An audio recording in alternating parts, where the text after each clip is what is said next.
Jonás capítulo 4, ya hemos leído entonces el libro, el capítulo en la lectura congregacional, así que vamos a empezar orando, pedindo la bendición de Dios a la predicación y seguiremos con el texto. No voy a leer de nuevo el capítulo, pero mientras estaré predicando, estaremos vendo de nuevo algunos versículos para que no salgamos del contexto que hay aquí. Vamos a orar entonces. Señor Dios, Padre nuestro, gracias, Señor, una vez más, gracias a ti, Dios, por el privilegio que tenemos hoy de estarmos aquí en esa mañana, reunidos, Dios, para alabar, glorificar tu santo nombre, Dios. Estamos aqui com o único propósito que o Senhor seja glorificado em nossas vidas, glorificado nos ministérios que temos aqui, glorificado, Deus, em la exposição de sua palavra, glorificado em nossas alabanças, Deus. Que assim como consideramos na escola bíblica de hoje, que o Senhor seja supremo no dia de hoje, Rei de los reis, Senhor de los senhores, que todo governa, Deus. Que podamos contemplar a providência do Senhor no maravilhoso livro de Jonás que estaremos encerrando no dia de hoje. Que as verdades que há aqui nesse livro, Deus, entrem em nossos corações, não por el poder del predicador, mas sim por el poder del Espírito Santo. Que o Deus Espírito Santo trabalhe em nossas vidas, trabalhe em nossos corações, trabalhe em nossa santificação, para que contemplemos tu grandiosidade, Deus. Ajuda-me, Deus, ajuda-me na exposição do texto, pero principalmente ajuda a mis hermanos que estão aqui hoje e aqueles que estão em seus hogares a compreender as verdades que temos aqui, que essas verdades entrem em nossos ouvidos e penetrem mais profundo de nossos corações, para que podamos viver para ti. Em nome do Senhor Jesus, bendiga cada um dos que estão aqui, e bendiga aqueles que por algum motivo não podem estar conosco nessa manhã. Te alabamos, te glorificamos, em nome de Jesucristo. Amém. Eu ouço esse ruído e penso que é o micro. Hemos leído em la lectura congregacional já o texto do capítulo 4 de Jonás, e é o último capítulo do livro e também a última o último sermão dessa série que hemos estado considerando nos últimos meses. Esse é o quinto sermão da série, os outros estão no YouTube, assim que aqueles que não han podido ver os sermões anteriores podem ver ali.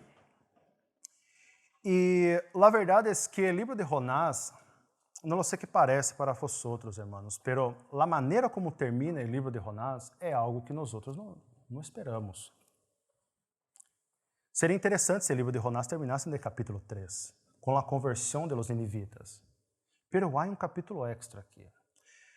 Se nós estivermos vendo uma película, e essa película temos o herói Jonás, provavelmente o final dessa película seria completamente desalentador, completamente deprimente.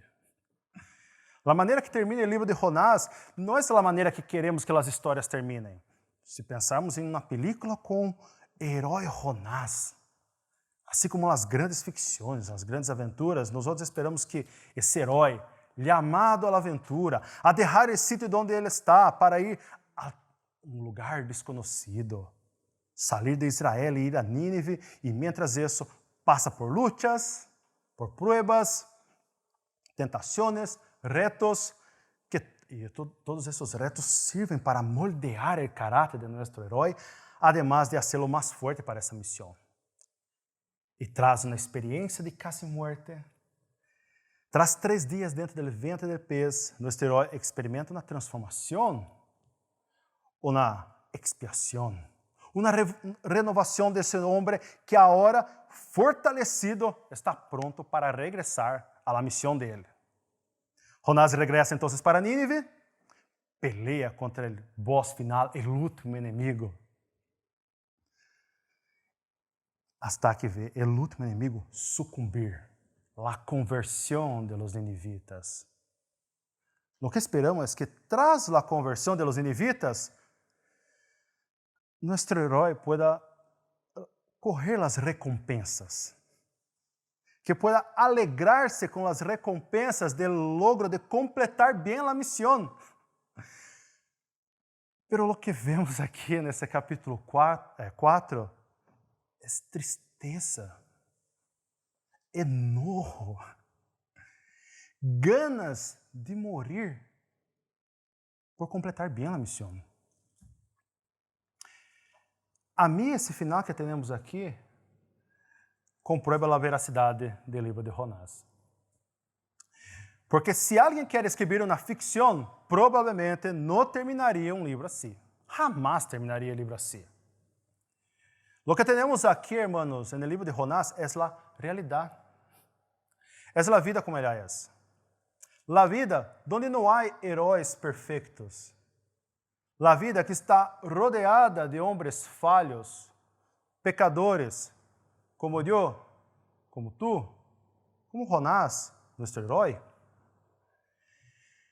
Gente que com a mesma boca que proclama a mensagem de salvação a um pueblo, agora maldice a Deus por Deus ser Deus. Maldice a Deus por la maneira que Deus governa a realidade.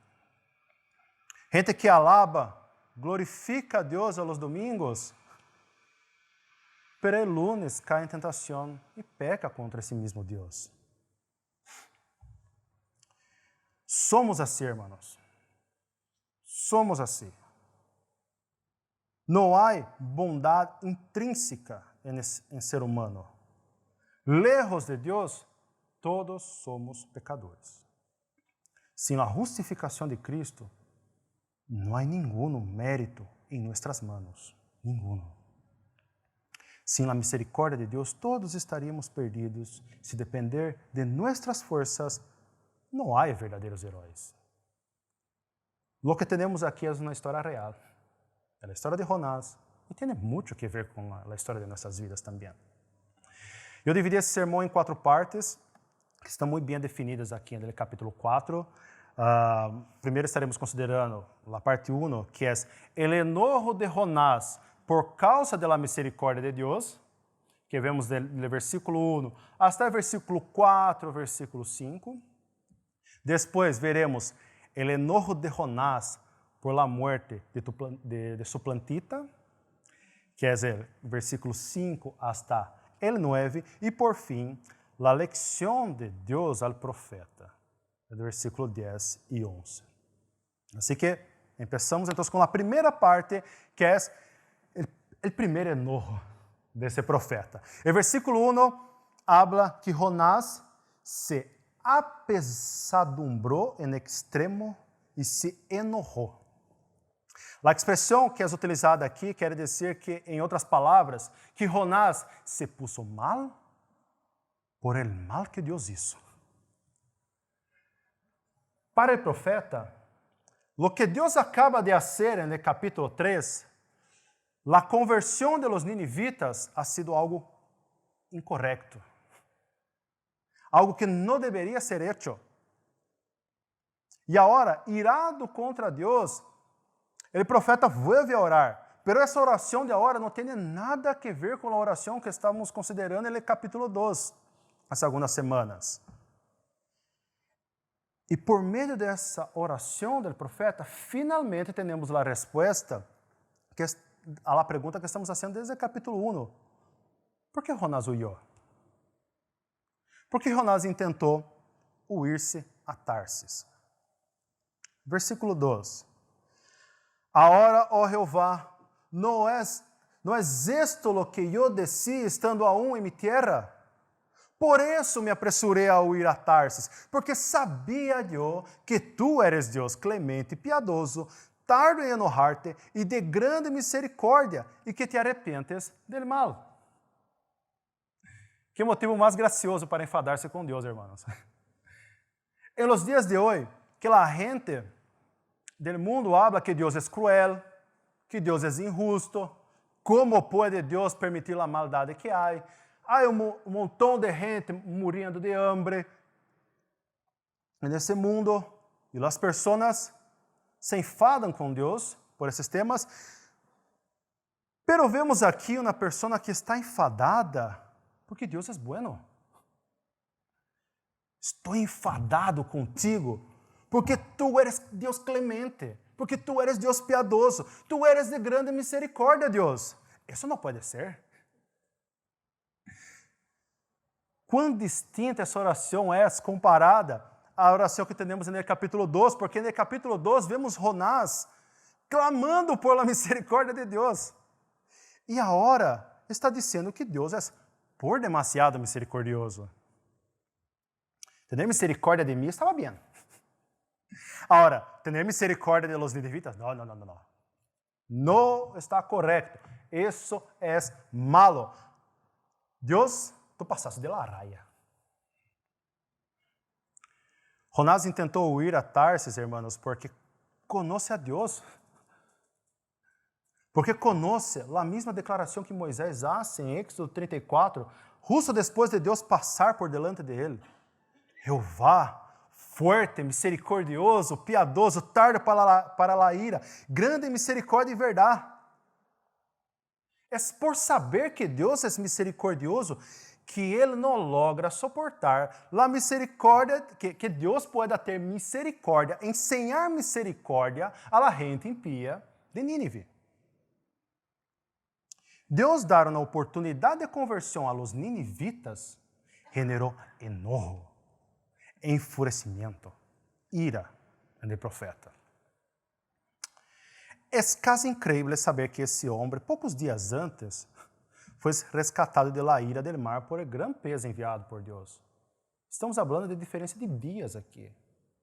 Não passaram-se meses, não se passaram anos. São dias. Há poucos dias, ele foi alcançado por la graça de Deus. E isso, a maravilhosa oração do arrependimento que vimos no capítulo 2. É quase inaceitável que alguém, alcançado por la graça, pueda, em tão poucos dias, olvidar que Deus sacou a vida dele da sepultura. Miramos essa situação e pensamos, é impossível, não pode ser. Isso não pode passar com um creyente.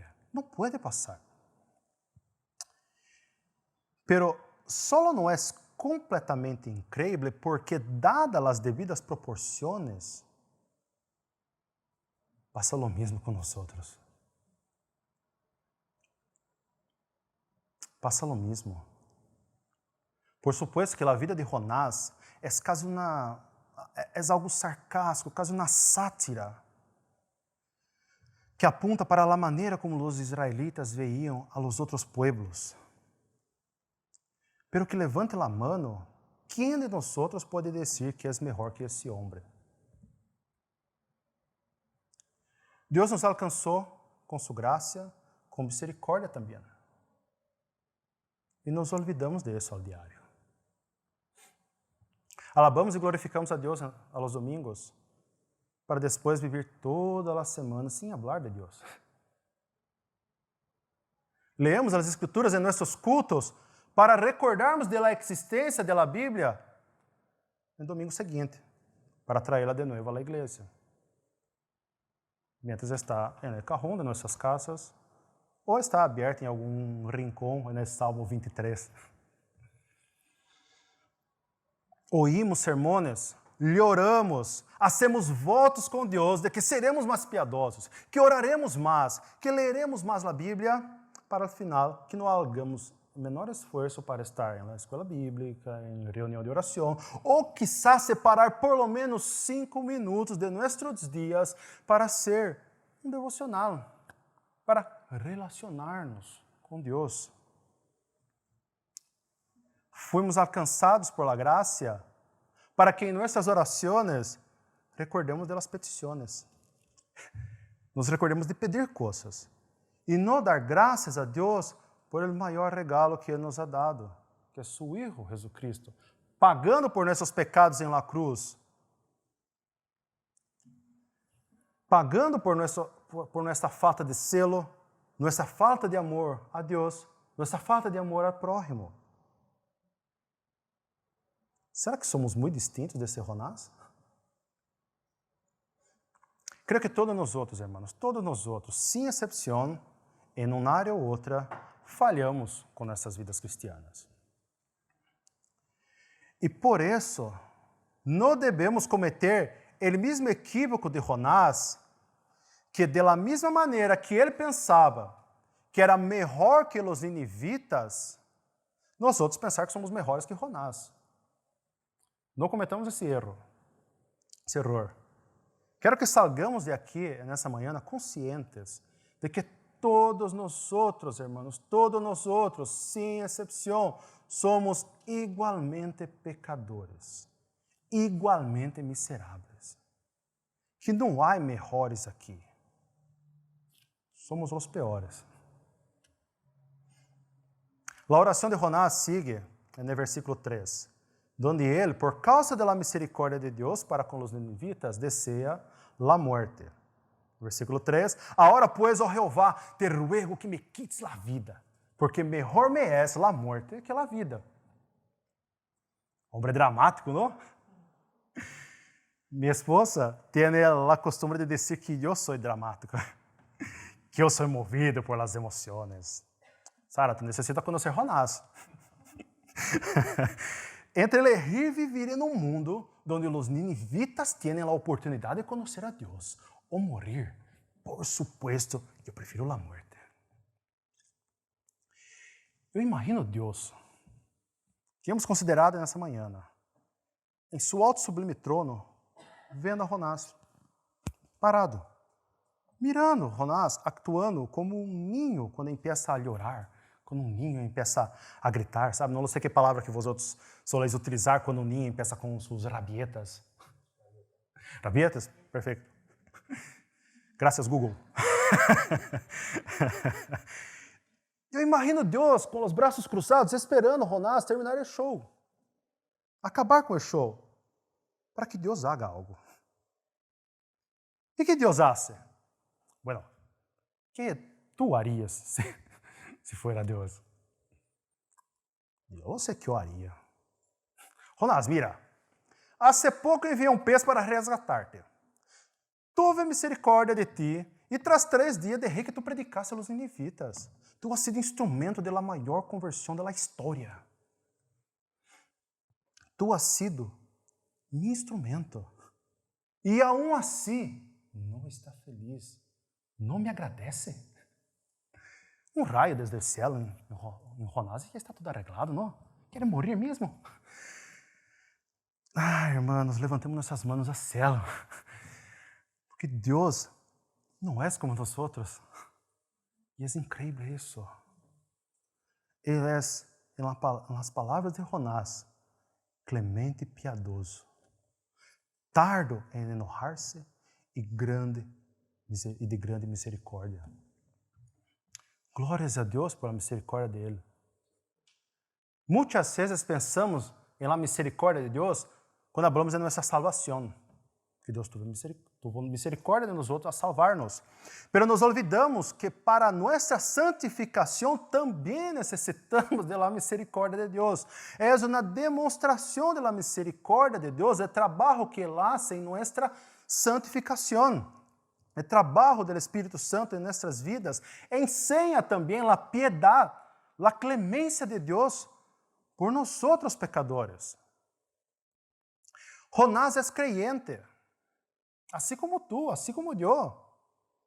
Pero devemos evitar o pensamento que muitas vezes podemos ter de que uma vez que hemos sido salvos, o trabalho de Deus já está hecho, está completo em nossas vidas. Necessitamos de Deus Padre para a nossa eleição. Necessitamos de Deus Hijo para a nossa justificação.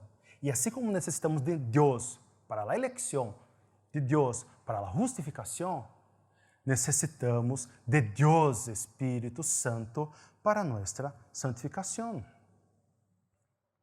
Nossas caídas no pecado, nossos falhos morales, a derrota que temos contra as tentações, quando pensamos que estamos firmes e caímos, deve ser com que nós outros miremos la cruz de nuevo e alabemos uma vez mais as misericórdias de Deus. Não todos nós outros, a grande maioria de nós outros, não somos, nossas conversões não é como a de Pablo. Pablo tem um cambio muito radical em sua vida, não? A grande maioria de nós outros é como Pedro, que habla que não se escandalizará com Cristo e lo niega uma criada, que es llamado a orar e duerme, que pelea contra Deus por tema de comer animales, ou a possibilidade da conversão de los gentios, que quita a oreja de um soldado, que tem uma doble vida com os judeus e outra vida com os creyentes. Assim somos nós outros, constantemente dependentes da piedade e da misericórdia de Deus em nossas vidas. E Deus, misericordiosamente, no versículo 4, charla com Jonás, chama Jonás para uma charla. Hace uma pergunta retórica a Jonás, versículo 4. ¿Haces tú bien en enojarte tanto? Jonás, isso que tu haces, tem algum sentido? Mírate, homem, ¿te parece correcto estar tão enojado? Jonás tem boa teologia. Jonás hizo lo que Deus pediu. Pero aún o trabalho não está completo na vida desse homem. Não é suficiente aún. A boa teologia de Jonás poderia estar na mente dele, pero deveria estar em seu coração. Todo conhecimento teológico que não llena nosso coração, que não hace de nós mais semelhantes a Cristo, é mala teologia. Deus oye essa oração repulsiva de Jonás, porque está determinado a trabalhar em la vida de esse homem e quitar-lhe a máscara de bom religioso. Essa máscara de quem conhece as Escrituras, mas não a vive. Bueno, Deus então chama Jonás para uma charla. E qual é a resposta de Jonás à pergunta de Deus? Nada. Jonás deixa Deus falando solo. Jonás deixa Deus colgado. Jonás deixa Deus plantado. Jonás deixa Deus falando solito. Agora sim o profeta merece ser destruído, não? Poderíamos ser levados a pensar que Jonás, a deixar Deus colgado aqui, saiu para meditar na pergunta que Deus hizo, não? Pero temos o versículo 5 que ensina a nós outros que Jonás não estava preocupado com isso, não. Jonás estava interessado em outra coisa. Salió Jonás de la ciudad, acampou hacia el oriente de la ciudad, e se hizo ali uma enramada, e se sentou debaixo de ella a la sombra, hasta ver que aconteceria em la ciudad. Jonás hizo uma tenda de ramas, se sentou na silla, preparou umas palomitas, correu um refresco e agora está mirando o reloj. Bueno, não passou 40 dias aún, o que significa que aún há tempo para Deus destruir toda a cidade. Seguro que os ninivitas estropearão todo. Jonás não aceita que Deus se compadeça de los ninivitas. Não logra compreender que a misericórdia de Deus não está basada em los hechos de la gente. Jonás não aceita que Deus ensine misericórdia, ensine graça, sem nenhum merecimento por parte do impío. Jonás crê que os ninivitas são por demasiado miseráveis, não merecem a piedade de Deus, não merecem a clemência de Deus. E Deus,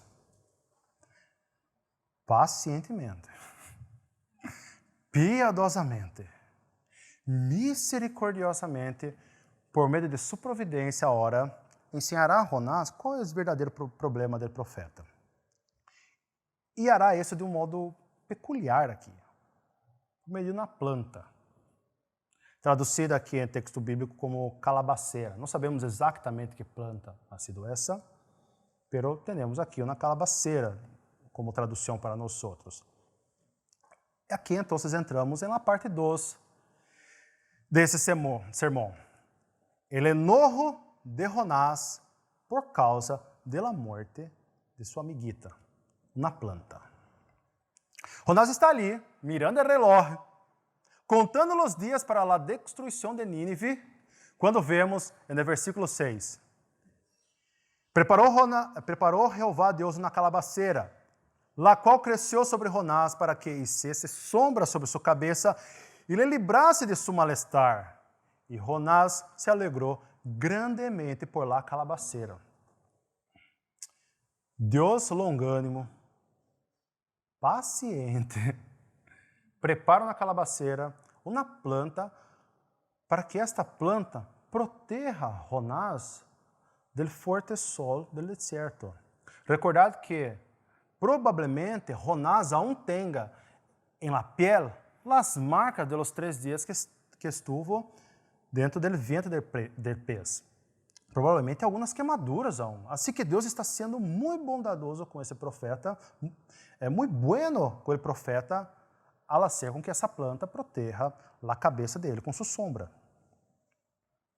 E esse profeta, temperamental, com emoções extremadas, se alegrou grandemente por aquela calabaceira. Essa é a primeira vez que vemos em um livro Jonás alegre. 4 capítulos e nada de alegria. Nem quando foi liberto da morte graças ao pez de Deus, nem nesse momento o texto ensina alguma alegria. Provavelmente porque ele sabia que ao sair do pez, teria que predicar em Nínive. Mas agora não. Agora ele sente-se agraciado por essa planta, mientras espera o fogo cair do céu e destruir a cidade. Bueno, a alegria de profetas grunhones não dura muito. Versículos 7 e 8. Pero al venir el alba del dia seguinte, Deus preparou um gusano, el qual hirió la calabaceira e se secou. E aconteceu que, ao salir o sol, preparou Deus um recio vento solano, e o sol hirió a Jonás em la cabeça, e se desmaiava, e deseava a morte, dizendo: melhor seria para mim a morte que a vida. Vemos no texto que num dia Deus preparou a calabaceira, para que em outro dia Deus preparasse um gusano que tinha como única missão de sua vida matar a planta. Quero que fijeis em quantas vezes vemos nesses 3 versículos, de 6 a 8, o escritor utilizar a expressão Deus preparou. Por 3 vezes, pelo menos, vemos Deus preparar algo aqui. Deus preparou a calabaceira, no versículo 6. Deus preparou o gusano, no versículo 7. Deus preparou o recio vento solano, no versículo 8. E se os acordais do final do capítulo 1, a mesma expressão é utilizada ali, não? Deus tinha preparado um grande pez que tragasse a Jonás. Não é em vano isso, irmãos. Não é que o autor do livro tenha um vocabulário limitado como eu e tenha dificuldades para aprender novas palavras em outro idioma. Não é que Jonás só conhece o verbo preparar. Hasta esses pequenos detalhes vemos o cuidado, a guia do Espírito Santo em la escrita do texto bíblico. A providência de Deus, irmãos. A providência de Deus, as manos de Deus estão em todas as áreas de nossas vidas. É Deus quem prepara o grande pez para salvar o profeta. É Deus também quem prepara a calabaceira, a planta que tem um dia de vida e que nasceu solo para produzir alegria em Jonás. E para nós outros é sencillo, é fácil contemplar as manos do Senhor nesses momentos de bendição. Quando algo nos alegra, quando é fuente de salvação, quando é uma conquista, um logro, uma vitória, um tempo de prosperidade, levantamos nossas mãos ao céu e damos graças a Deus. Normalmente em grandes coisas, não? Nos acordamos bem. No momento das grandes coisas, porque graças a Deus logrei um trabalho. Graças a Deus logrei um coche, um viagem, uma casa ou qualquer coisa que individualmente consideramos importante. E as coisas que não são tão grandiosas assim? Que não são tão importantes? Coisas que são rotineiras em nossas vidas. Como uma planta que nasce um dia e muere no outro. Quando agradecidos, quão gratos a Deus somos por el aire, por el agua que sacia nossa sede, por el alimento que temos em nossas mesas, por coisas sencillas como a comunhão com os hermanos. ¿Entiendes o que quero dizer? ¿Entienden o que quero dizer? ¿Entendéis? Madre mía, conjugação fatal. Não estou dizendo a vosotros que a partir de manhã nós devemos, assim que despertarmos, sentar na cama e com uma lista começar. Deus, te agradeço porque despertado hoje. Te agradeço por el aire. Te agradeço por el agua. Te agradeço por a boca que estou utilizando para falar essas coisas. Como se fosse algo mecânico. Não é isso que estou dizendo. Estou falando de um estilo de vida. Estou falando do dever de todo cristiano. Dad graças em todo, porque esta é a vontade de Deus para com vosotros em Cristo Jesus. Dad graças em todo. 1 Tessalonicenses 5:18. Devemos desarrollar um sentimento de agradecer a Deus, um sentimento diário de agradecer, um estilo de vida de persona grata. Alguém que ha encontrado satisfação plena em Deus e em Jesus Cristo. E por isso é feliz. Por isso é agradecida. Não é que rica, que ricoso. Há gente que nunca está satisfeita com nada. Há cristianos que só se queixam, que gastam mais tempo falando mal das coisas,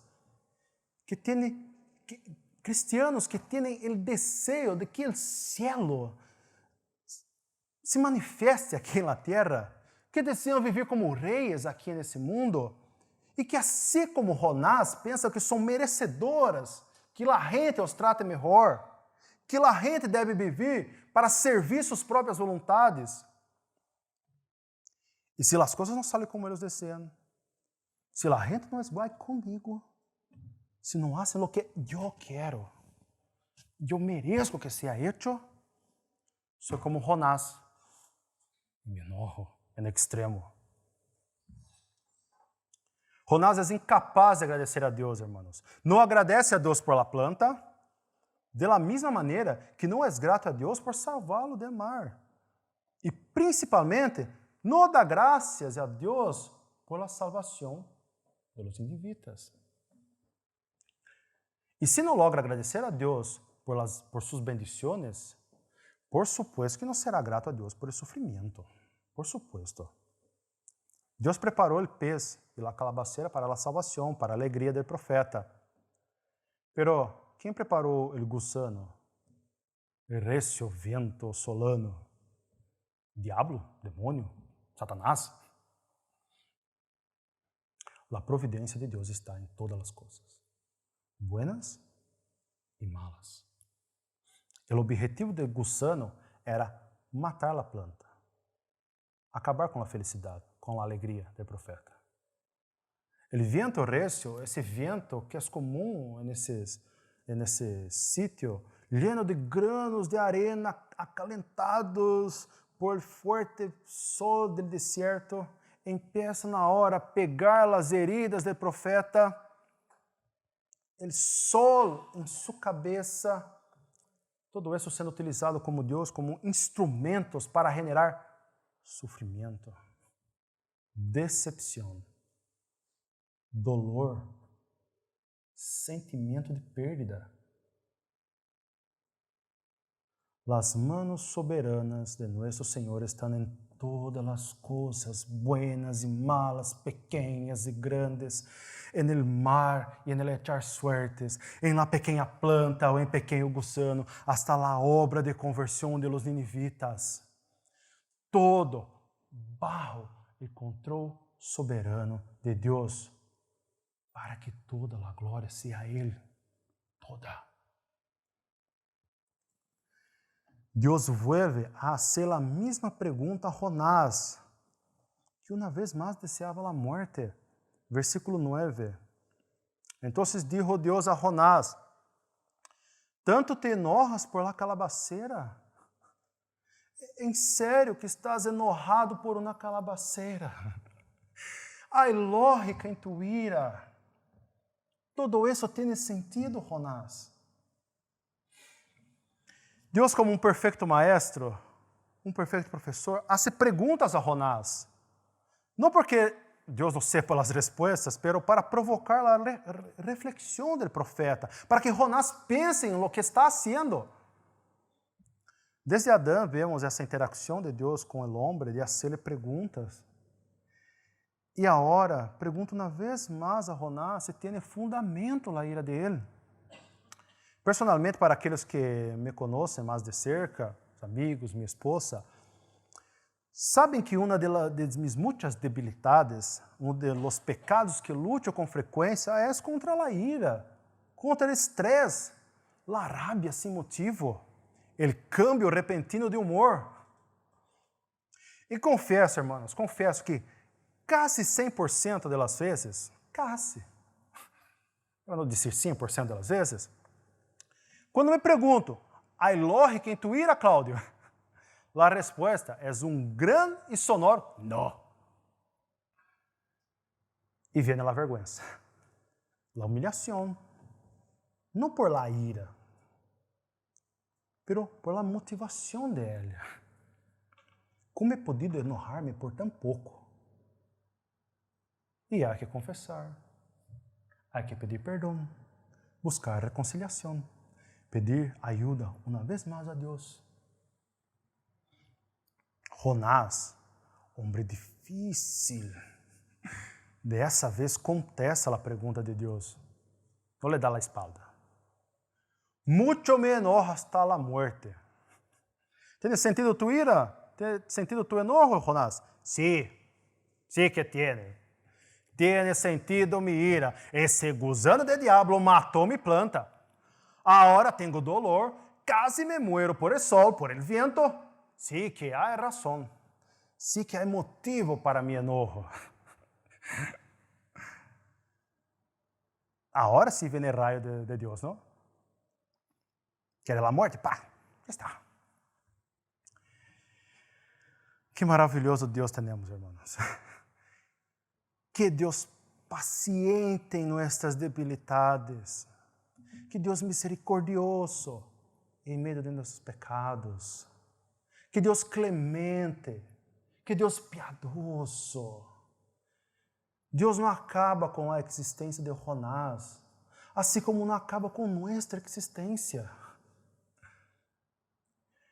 Assim que legamos a parte 3 desse sermão, a lecção de Deus ao profeta. Versículo 10 e 11. E dijo Jeová, tu viste tu lástima de la calabacera, em la qual não trabalhaste, ni tu la hiciste crescer, que en espaço de uma noite nasceu, e en espaço de outra noite pereceu. E eu não tendré piedade de Nínive, aquela grande cidade onde há mais de 120,000 pessoas que não sabem discernir entre sua mano direita e sua mano esquerda, e muitos animais. Em sério, Jonás, em sério que tu tienes lástima por uma planta que tu la consideras como tuya. E eu, Deus, el autor de la salvación, ¿no puedo tener misericordia de los ninivitas? Jonás não acepta a compaixão de Deus por los perdidos, por um pueblo que, diferente de ele, não tem uma relação cercana com Deus. Não têm uma relação cercana com Israel. Não sabem discernir a mano direita de la mano esquerda, é decir, que não conhecem a regra moral de Deus para viver suas vidas. que quizá nunca oyeron hablar de Jehová. Pero Jonás não vê problema alguno em Deus ensinar compaixão a ele mesmo. Crê que és merecedor das bendições de Deus. Os ninivitas não merecem salvação, pero Jonás crê que ele sí que merece ser agraciado por Deus por essa planta.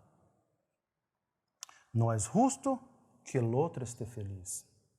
E eu tenho que estar feliz. Em vez de Deus bendecir a mim, está bendecindo este povo pagano. Eu sí que sou um bom creyente. Eu hago parte do povo de Deus. Leio minha Bíblia todos os dias, vengo aos cultos, sou dizimista, ayuno. Estou seguro que devo ser bendecido por Deus. Que Deus deve fazer-me feliz e não o outro. Ok. Sou um bom creyente. Sou um creyente exemplar. Então, acepto que Deus bendiga a Israel, ao povo de Ele. Ademais que há muitos necessitados em nossa igreja e eles sim que necessitam de um pouco de felicidade, não? Um pouco de alegria. Pero lo que eu não acepto é a prosperidade dos impíos. Não. A alegria dos impíos. Não acepto isso. Não é justo. Assim é Jonás. Crê que os ninivitas não fizeram nada para merecer a salvação, ao mesmo tempo que pensa que ele mesmo é merecedor de algo. Com a planta, Deus não só quer fazer sombra na cabeça do profeta. Quando Deus habla a Jonás que Jonás não trabalhou em la calabaceira, não la hizo crescer, em outras palavras, o que Deus está dizendo é: tu não hiciste nada. Tu, Jonás, não hiciste nada. Fui eu, e não tu. Sempre sou eu, Jonás. Sempre sou eu. É sempre por misericórdia de Deus, irmãos. Sempre. Não por merecimento, não por mérito.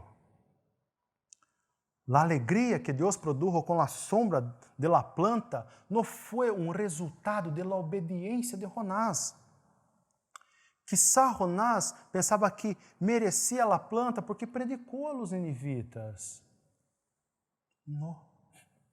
Sempre que Deus hace algo para nós, é graça, é misericórdia, é favor imerecido. Deus trabalhou na planta.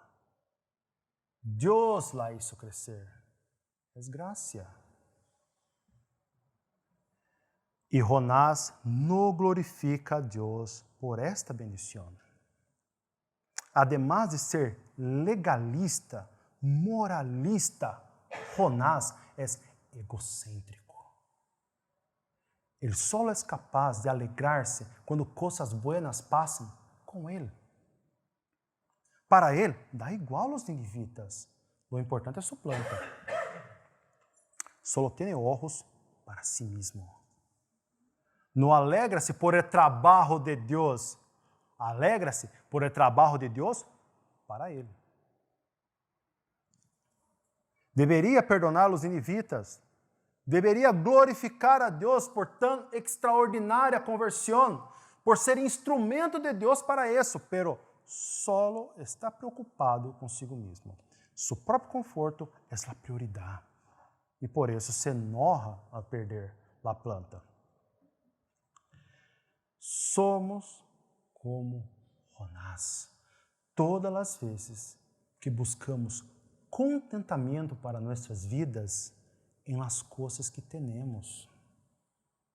Somos como Jonás quando estamos mais preocupados com as bendições de Deus hacia nosotros que alabar a Deus por suas bendições em la vida de los hermanos, em la vida de los amigos, por el trabalho que Deus sigue haciendo em todo o mundo, em todas as igrejas, as conversões que há em sítios e em países onde jamais imaginaríamos que o evangelho pudiera chegar ali.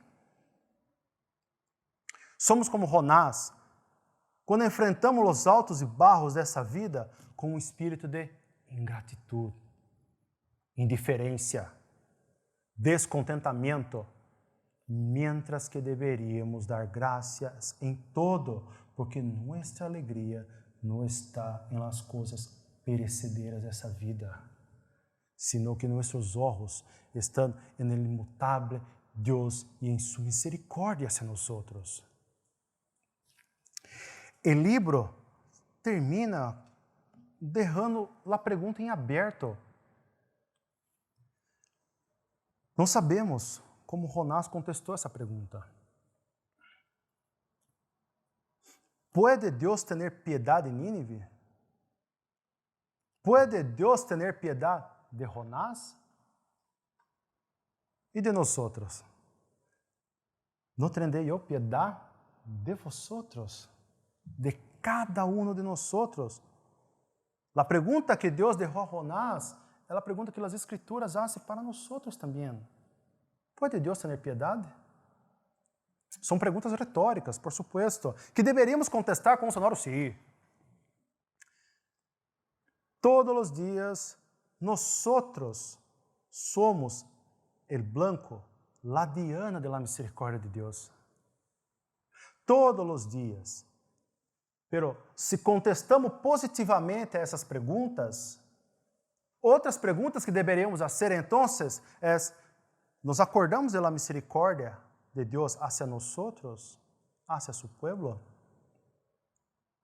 Glorificamos a Deus por sua compaixão, por sua piedade a todos nós outros pecadores? Reflejamos las misericórdias de Deus em nossas vidas? Tenemos misericórdia de la gente? Tenemos misericórdia del perdido? Creio que Jonás entendeu a lição e por isso temos esse livro aqui em manos. Por isso que escreveu essa história sendo contada e escrita aqui. E que Deus nos ajude a compreender as maravilhosas lições que podemos sacar daqui também. Eu quero terminar com algumas conclusões com respeito a esse capítulo que hemos considerado. Primeiro, hablemos do trabalho que Deus tuvo com a vida de Jonás. Nuestro herói não aceitou o chamado de Deus. Intentou ir a Tarsis. Não tuvo misericórdia de los marinheiros. Não se alegrou com a salvação que Deus providenciou por meio de um pez. Predicou o evangelho com muitas poucas ganas em Nínive. Deseou a morte de los ninivitas. Isso uma oração grosseira e mal criada no capítulo 4. Deseou sua própria morte.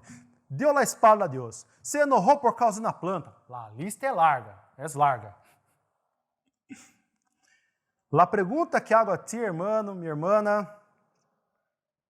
aqueles que nos assistem nesta manhã, aqueles que nos seguem em seus hogares, alguma vez pensaste que Deus desistiu de ti por culpa de tus pecados?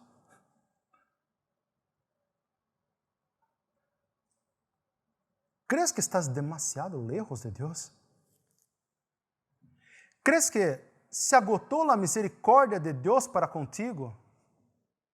Que Ele deu a espalda a ti e que não há mais solução para tu vida? Se tu eres creyente, nunca olvides de que alguém foi desamparado para que tu não lo seas. Eli, Eli, lama sabachthani, Deus mío, ¿por que me has desamparado? Cristo exclamou isso na cruz para que nós outros não necessitemos exclamar. Para que nós outros não hagamos isso. Se tu estás em Cristo, tus pecados estão pagos. Nada hará com que Cristo desista de tu santificação. Nada hará com que Cristo deseje apresentar-te a Ele mesmo, junto com todos tus hermanos em Cristo, como a novia gloriosa, santa, sem mancha, banhada em sua sangue, a sangue de cordeiro. Há gente que pensa que pecou em demasiado, que está lejos de la compaixão, de la misericórdia de Deus. É impossível. Deus encoraja a nós outros a ver que a bondade, a misericórdia, a compaixão de Ele não tem limites. Se tu estás em Cristo, já tens su perdão. Nada pode cambiar isso. Nada. E isso também serve de consuelo para aquele que não está seguro de sua própria salvação, ou que crê que não há solução para seus muitos pecados. Deus é clemente, Deus é piadoso para o creyente como Jonás, para os creyentes como os ninivitas, para os creyentes como Jonás, para os não creyentes como os ninivitas, para mim, para ti também. Simplesmente ven a Cristo. Segundo Crônicas 39, habla que Jeová vuestro Deus es clemente y misericordioso, y no apartará de vosotros su rostro, si vosotros os volvieres a Él. Vuélvete a Dios, vuélvete a Cristo, para que provees de esa maravillosa gracia. Se é verdade que a misericórdia de Deus não tem fim, então isso também quer dizer, em segundo lugar, que não devemos poner nossos olhos nas alegrias e tristezas desse mundo, como se as coisas que temos a nosso alrededor fossem ser o medidor que indica que Deus nos ama mais ou menos. É sencillo ver Deus em la sombra de la calabaceira, pero não é no gusano que acaba com nossas alegrias.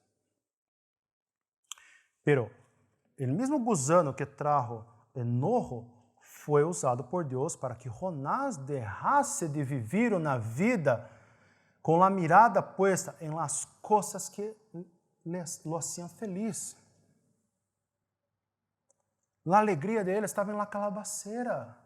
E quando Deus la quitou, a alegria e o contentamento se marcharam. É calabaceranismo. É idolatria à planta. Qual é tu calabaceira, irmão? Quais são nossas calabaceiras? Quais são qual é nossa principal fuente de alegria? Que te hace feliz? Que te hace criar cada vez mais raízes nesse mundo e olvidar de las bendiciones de porvenir?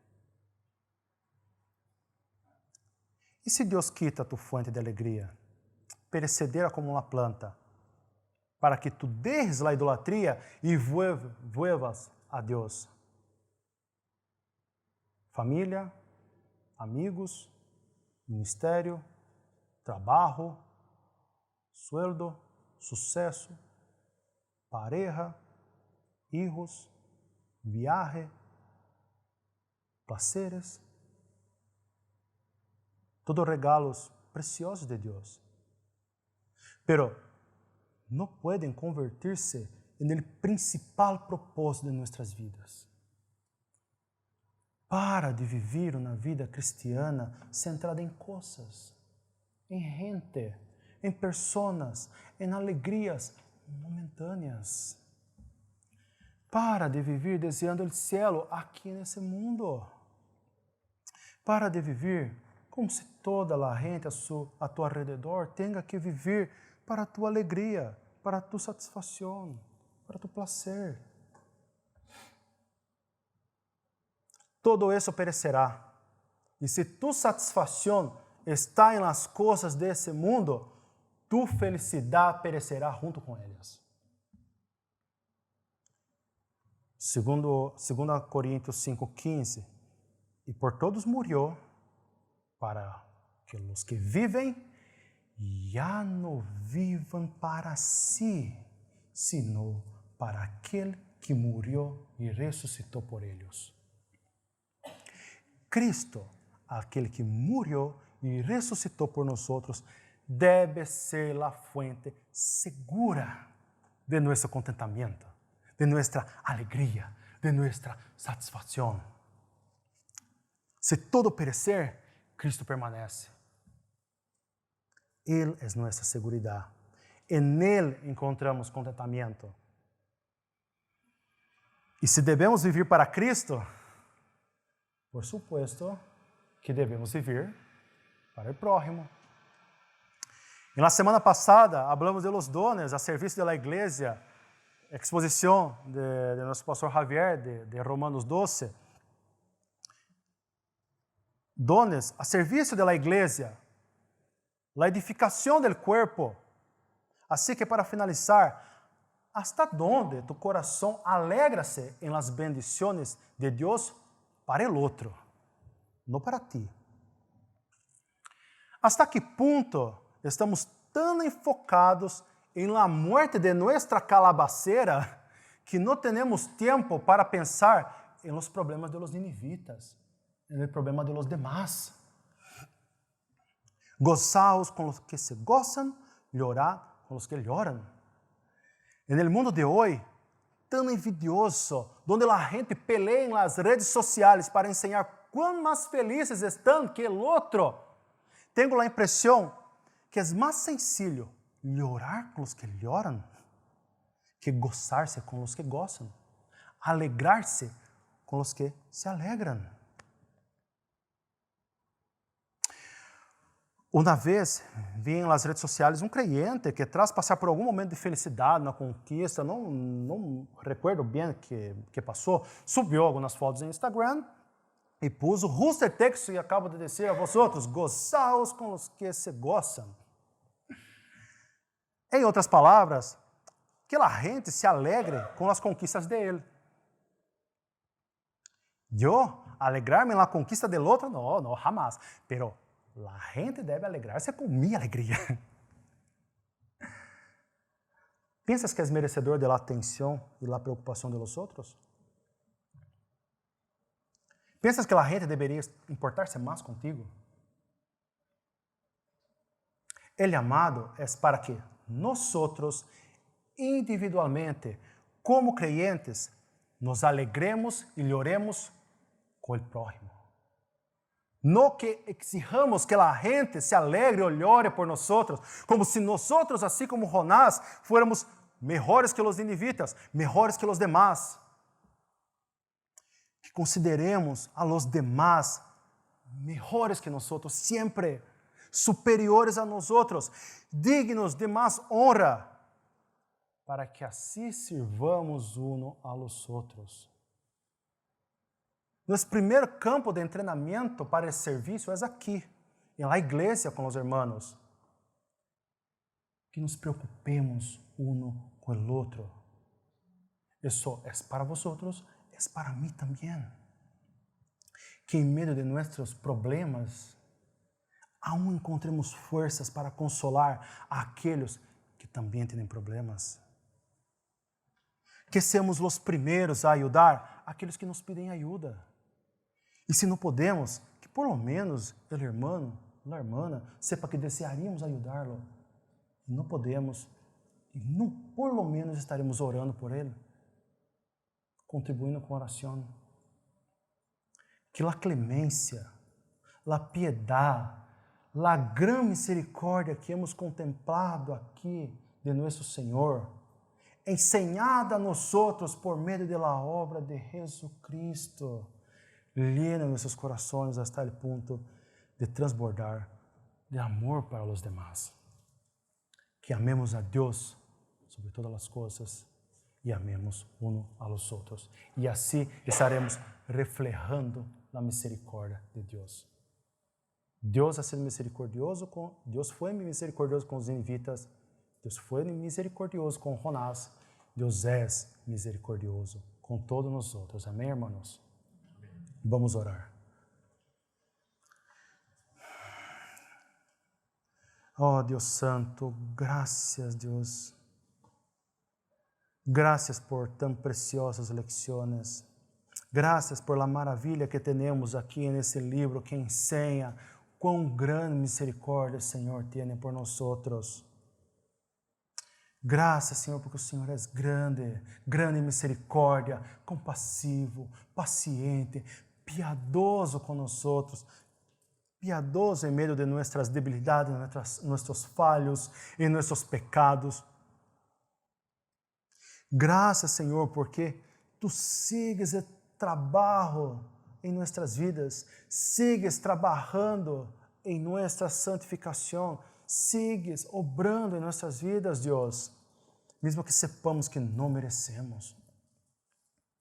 Tudo é fruto de tu graça, Deus, de tu misericórdia, e nada, não há señal mais maravilhoso de tu misericórdia hacia nós outros, que tu Hijo ser entregue na cruz para morrer por nós outros. Graças, Deus. Que essa misericórdia que o Senhor ensinou a nós outros produzca em nossos corações misericórdia para o prójimo. Que preocupemos-nos uns por los outros, que amemos uns a los outros, que sirvamos uns a los outros, porque todas as vezes que hacemos a los pequeninos, hacemos para ti, Deus, hacemos para Jesucristo. Ajuda-nos, Deus, ajuda-nos em nossas debilidades, ajuda-nos em nossas lutas, em nossas peleas contra o pecado. Ajuda-nos, Deus, a não ser crentes instáveis. Ajuda-nos, Deus, a viver uma vida que se alegra em Ti, que se goza em Ti, que encontra satisfação plena em Ti. Te damos as graças por todas as coisas que o Senhor concede-nos, Deus, pero que nossos olhos nunca estén em los tesouros desse mundo. Há um tesouro mais grande, há um tesouro maior esperando por cada um de tus hijos. É isso que desejamos, Deus. E sabemos que estaremos contigo não por merecimento, não por nossas obras, mas por la obra de Cristo, por la vida, muerte e ressurreição de nosso Salvador. Graças, Senhor. Graças por tu amor. Em nome de Jesucristo. Amém.